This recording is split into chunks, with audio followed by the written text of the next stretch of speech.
we'll go ahead and start with your opening statement, and then we'll open it up for. Yeah, very glad to come away with a win tonight. It was really a thing of beauty. The first 7-8 minutes, I think our first 8 baskets were all assisted. The ball moved. We were aggressive. We had great pace. Our defense was exceptional, and then something that has not happened in a long time was Kofi getting foul trouble. And again, I thought our defense was really solid. I was really disappointed in our 10 first half turnovers. Most of them were just simply really, really careless. But give Northwestern credit, give Chris a ton of credit. That team kept fighting. And as good a job as we did in the first half, taking the 3-point line away, we didn't do that in the second. Adij got going. Now, I felt pretty good about him taking 21 field goal attempts, to score his 22 points, and he did hit some very tough shots. But 11 of 22 at the foul line, very uncharacteristic. That stressed us when you can't make free throws, and put a extra little bit of tension into our defense. But overall, was Iowa does what he does. It's hits 2 big shots, and in a game that he very easily could add 10, 12, 13 assists. There's no doubt. I think he's National Player of the Year candidate. In my opinion, I think he should be leading that area. But I'm obviously very, very biased, but very easily could have 12 or 13 assists. We missed some shots tonight that we normally make. Okay, we'll open for questions. We got Joey Wagner leading off, Brandon on deck, and Robert Rosenthal in the hole. Go ahead, Joey. Hey, Brad, I wanted to follow up on that. With the way social media is and the way that, everyone has access to SportsCenter kind of at their fingertips, what's it like for you to hear this conversation around Io for his consideration in this Player of the Year race kind of pick up steam over the course of the last week and a half or 2 weeks? Well, he's playing great. He deserves that kind of attention. And I think most importantly, our team's winning. Individual accolades happen when you have team success, and then, really in the fashion he's done it, he's had a couple of big scoring nights, but he's also had nights where, obviously the triple double, and then he's had games where, he's had extremely high assist totals. So, he's doing it in a lot of areas. It's not just a point-based deal, but it's how he's doing it. It's the shots he's hitting, and we feel great about that. And, he deserves it, and I'm excited for him. And obviously, we've got a lot of basketball left, but he should be in that conversation. I think maybe in your coaching career, I might be missing somebody, but Michael Beasley, Juwan Evans stick out in my mind as, February 16th, that they're in that conversation. Do you say anything to Io? How do you do you need to walk him through how to handle this conversation at all? Nah, he's smart. He's been through it a lot. I don't think there's any conversation that I'm going to have that's going to impact anything. The one thing you guys got to understand about Io is about winning first, and he's going to do whatever it takes to win and to help us win. So he'll be fine. And right now he's trying to help us, keep moving our team forward and getting better every day. Thank you. Hey, Brandon, you're up. Robert on deck. Go ahead, Brandon. Hey, Brad, DeMonte played most of the minutes at the 4 tonight. What'd you kind of see from him, and why did you give him those responsibilities? Well, again, it was a little bit of strength, a little bit of physicality. They played big to start the game. They played a lot with Nance at the 4 and Young at the 5.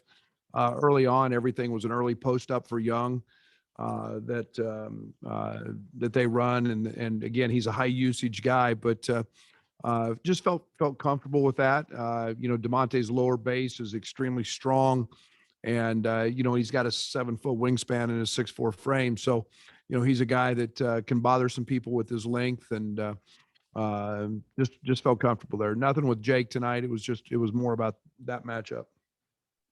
And then, first half, Kofi gets 2 fouls and Georgie steps in and offense doesn't miss a beat. How key is it for you guys to have Georgie provide stability at the 5 when Kofi gets in foul trouble? Yeah, Georgie's huge. And, it's been a long time since Kofi's played in some early foul trouble. And, I'm not afraid to bring him back, with 2, but, we were in great tempo, and Georgie, really since the Baylor game where Georgie had, I don't know, 13 or 15 in the first half, reminded me of that. And, our guys know Georgie can really, really score it. And, we found him, we got him the ball, and had a really, really nice first half. Thanks, Brad. Okay, Robert, you're up, and Shannon Ryan on deck. Coach, in all your years as a head coach or an assistant, have you had a closer like this, someone who can hit shots like that as consistent as Io does? Not as well as he does it, but and it's the way he does it, and I mean, a lot of times it's a 3, it's a, he's done it in so many ways. Michael Beasley was really good too, but Mike didn't step out and shoot a ton of threes, and it was just done a little bit differently. But Io's the best I've been around. And do you think that's a benefit? I mean, can it be dangerous in the end of a game that everybody just waits for him to do something? No, I think, again, we tried to run a couple little post ups there. I mean, we tried to run different actions to him. And again, I think, the one thing with when I was passing it like he was tonight and spraying it around, he's just as lethal with the pass as he is with the shot. And, so you've got to pick your poison, what you want to do with him. And again, having the ball in his hands is a nice luxury. Thanks. Hey, Derek Piper on deck. Go ahead, Shannon. Okay. Yeah, so I said something to the effect of, winning close games is kind of like tournament prep because, there's not just a lot of blowout games in the tournament. Do you look at it that way? Games like Nebraska, like this? Absolutely. And you have to find ways to win. And again, this is grind. This is chiseling us. This is making us a team that's got to find out different ways. It was a night that we didn't shoot the ball well. We missed free throws, and just had a tough go of it at for stretches. And yet you got to find a way to win. And again, Io does what he does, and Kofi had a huge second half, and it was multiple guys stepping up, Io or Ace and Georgie in the first half, and Trent's so solid, and so again, DeMonte and Curbelo with the big play. You've got to find guys who make plays, and especially when times are not going your way.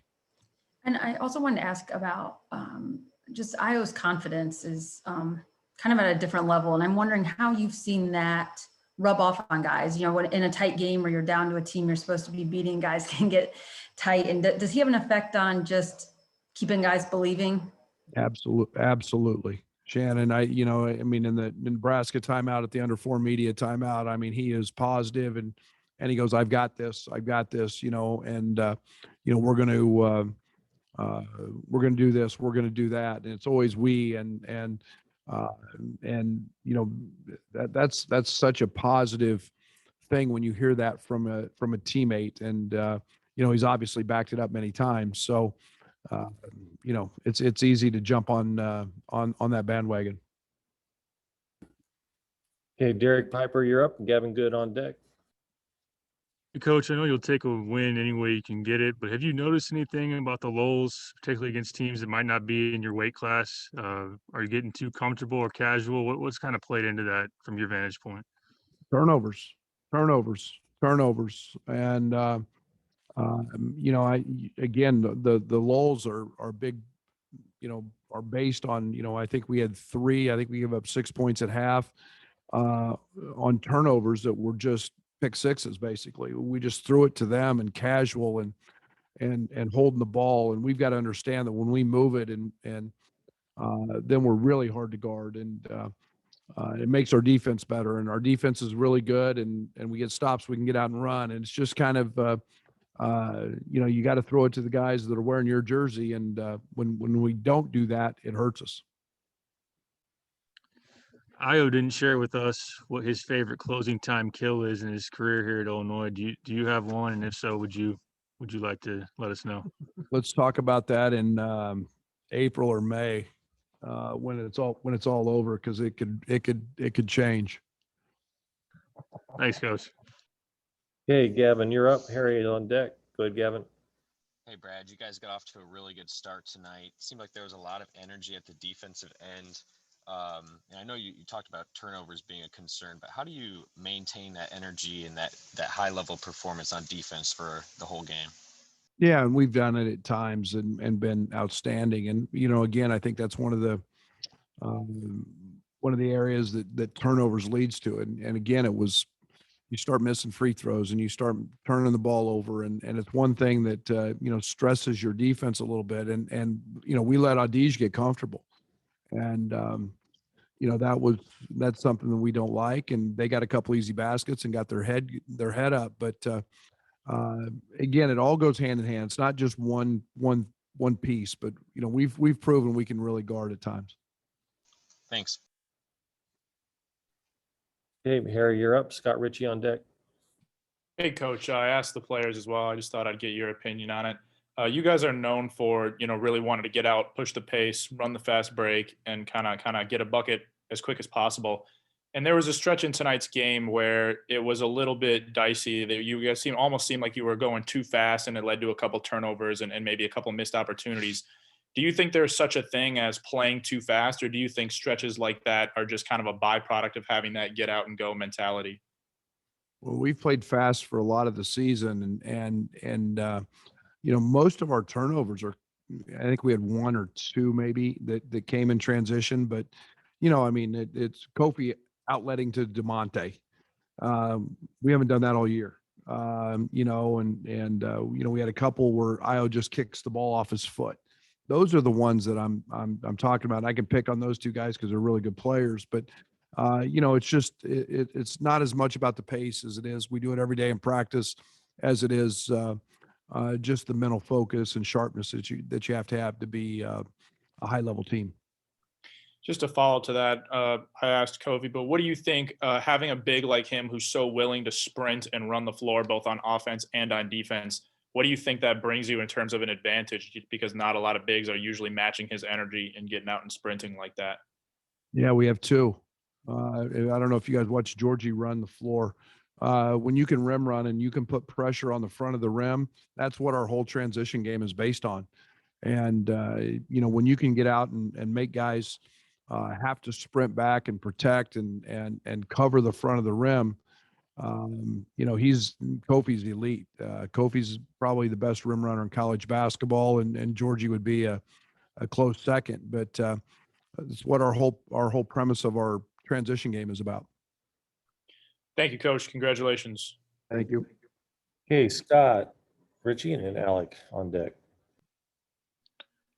Hey, Brad, with Andre, finishing with 7 rebounds, second on the team, can that be a good thing and maybe a concerning thing at the same time?